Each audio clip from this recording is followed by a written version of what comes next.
Bonjour à tous, c'est Thomas Ludobox.fr, bienvenue dans ce Ludo Chrono. Aujourd'hui, je vais vous parler des zappages de Paris. Les zappages de Paris, c'est un jeu pour 2 à 4 joueurs qui peut se jouer à partir de 8 ans et pour des parties d'environ 45 minutes.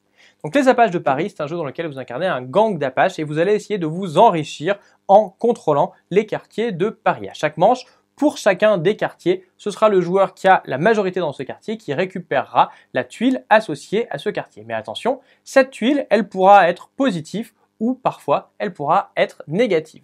En général, les quartiers où il y aura des sommes intéressantes à récupérer seront également associés à des malus que l'on cherchera à éviter. Il faudra donc, au fur et à mesure de la partie, essayer de déduire quelle est la tuile qui est associée à ce quartier pour cette manche et voir si on veut contrôler ce quartier ou non. Alors voyons voir comment cela va se passer. Et bien au début de la partie, on va installer le plateau et chaque joueur va commencer avec ses apaches et une mise de départ. On aura ensuite 3 manches. À chacune des manches, on va commencer par mettre de côté une tuile associée à chacun des quartiers de façon secrète. Cette tuile, elle correspondra donc au bonus ou au malus qui est associé au quartier.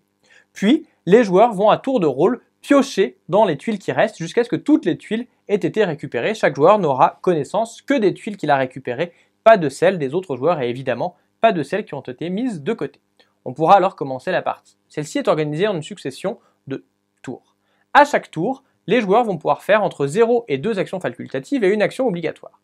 Les actions facultatives, eh bien, il y en a 2. La première, c'est de déployer autant d'apaches que l'on le souhaite dans un quartier, avec la règle que lorsque l'on fait cette action, on ne peut jamais créer une égalité pour la majorité dans ce quartier. Il faut toujours que l'on crée une majorité lorsque l'on déplace nos apaches. On peut éventuellement en mettre moins qu'un joueur qui en aurait déjà placé.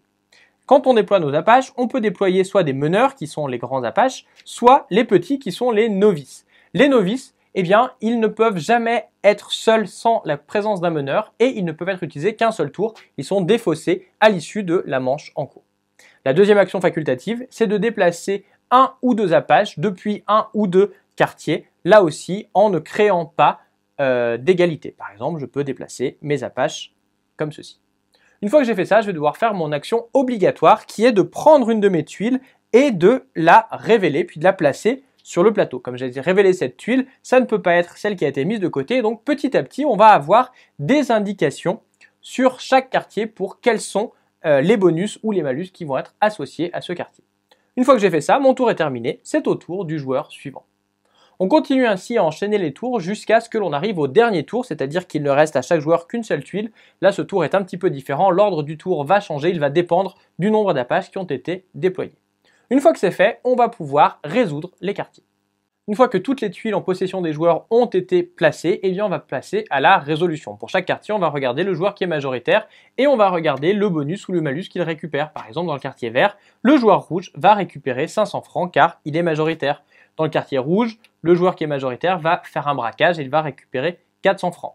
On aura d'autres bonus comme par exemple la possibilité de voler tous les autres joueurs ou bien d'avoir des renforts qu'on pourra utiliser pour la manche suivante.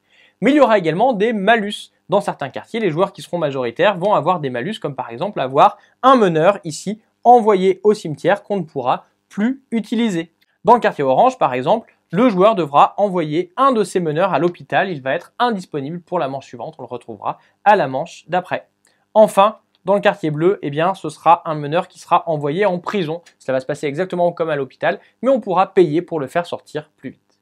Il y a également 2 quartiers particuliers. Il y a ici le quartier des bourgeois. Le joueur qui est majoritaire dans ce quartier va piocher une tuile qui va soit lui faire perdre des points en fin de partie, soit au contraire lui faire gagner des points à la fin de la partie.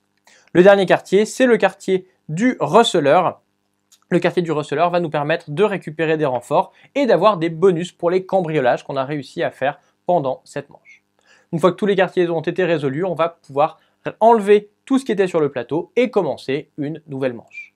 À l'issue de la 3e manche, les joueurs vont avoir un bonus pour les apaches qu'ils ont encore disponibles, c'est-à-dire ceux qui ne sont dans aucun des lieux qui est ici.